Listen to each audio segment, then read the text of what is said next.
Hello everyone, and welcome back to another video. Today we're talking about my journey through cardistry and how it's affected me and how my outlook on not just my platform but on cardistry as a hobby has changed in that process.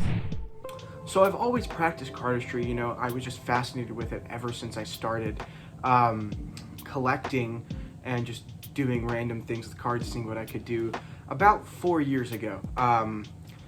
Maybe 3.5, but anyway, one of my first videos that I feel like really expressed my love for cardistry and like kind of how I kicked off my journey into deeper things that I could do was my worm tutorial. And then a couple weeks later after that, I posted my under pressure tutorial, and those two videos are really important to me because those built the foundations for what I wanted to be as a cardist going forward. Now, some of you may be confused by this point, so let me explain really quickly. Some of your questions may be, well, those moves aren't necessarily more your style, based on some of my OG moves, it's not kind of how I lean in that direction of cardistry per se. But here is the main stepping stone of what really got me into cardistry. So right here is a thumbnail of a video I watched by Rise Magic, and it was a squoze troubleshooting video, and I believe the creator of that move is Elliot Slevin. I could be wrong, but I believe it's Elliot Slevin.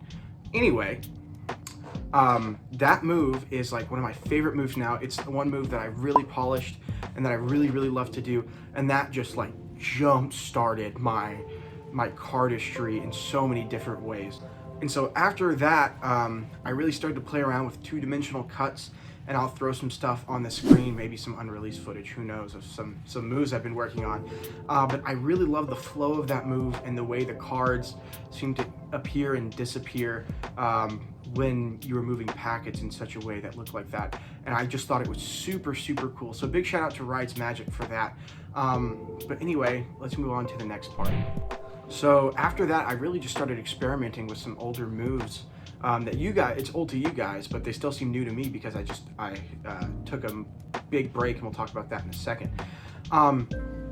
So it was just really like mind-blowing to see all these different things. And at the same time, when I posted that, like the Fontaine trials were coming out, and I was just like, whoa, that's insane.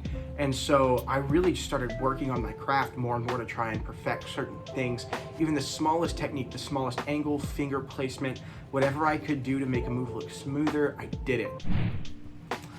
And now here comes the not so fun part about the last year I've done. So you guys know my posting was pretty periodic, and I would say probably about 8 months ago, I kind of just dropped off.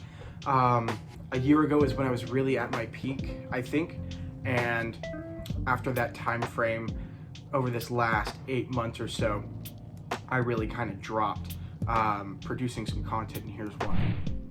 So I've talked about this stint before. Basically, I just really lost love and interest for the hobby and what I was doing in that time, and I just quit posting more. I think I was posting maybe a couple videos a month, whereas I was doing 12 a month, like clockwork, like that. And it was just kind of, that experience is kind of eye-opening to me, and it kind of got me back into what I wanted to do after that. And we'll talk about that more later. Okay, so then I got back into it a little bit, and I was still trying to swing back into things. Being a student, it's a little harder, but I don't want to make that excuse because I've been the student the whole time I've been producing YouTube videos, and I still loved every single minute of it. But here's where things really got interesting, and my YouTube just took a downward spiral for the worst. So roughly 4 months ago, I put out a video, this video to be exact. It was a review, and I really liked the deck of cards, and then after that I just lost motivation like that. I don't know where it came from, how it happened, it just did. And so for the next 3 months, up until about 2 or 3 weeks ago, I didn't post a single thing. And I don't want to call it depression because there are people that are diagnosed with depression, and my heart goes out to you. I pray for you guys, I hope you get through whatever you're getting through. It wasn't that, it was just like my soul was sucked out of me. Like my passion for this awesome community and this hobby was just gone. I deleted all my social media for multiple weeks, and then something clicked one day. And that thing that clicked was my friends. I had some people reach out, you know, asking what was going on. I wasn't posting a whole lot on Instagram, or definitely not YouTube for that matter. And I gotta say, it is by the grace of God that I'm back doing here what I love to do. He filled up my spirit and made me love what I did again, and made me love this community again. So thank you guys from the bottom of my heart for all your support coming back, and I just hope that we keep continuing to grow and keep building this community up, because it's one person at a time, one more person that we can expose to this awesome community that we have, and just build a big following all together and see where it goes from there. So in my closing statements of this video, I leave you with this. Never give up on what you're trying to do. Take breaks, take mental days to readjust your mind and get it in the right place is really, really important.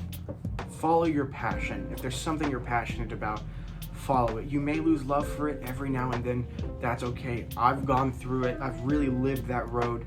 And I'm telling you, if you just push through those dark days and those down slumps, there's gonna be another uphill, and it's just gonna be so much better than it was. I promise you. If you did enjoy this video, please subscribe. I really appreciate it. We're getting closer to 2,000 subscribers every single day, and I can't wait to hit that milestone.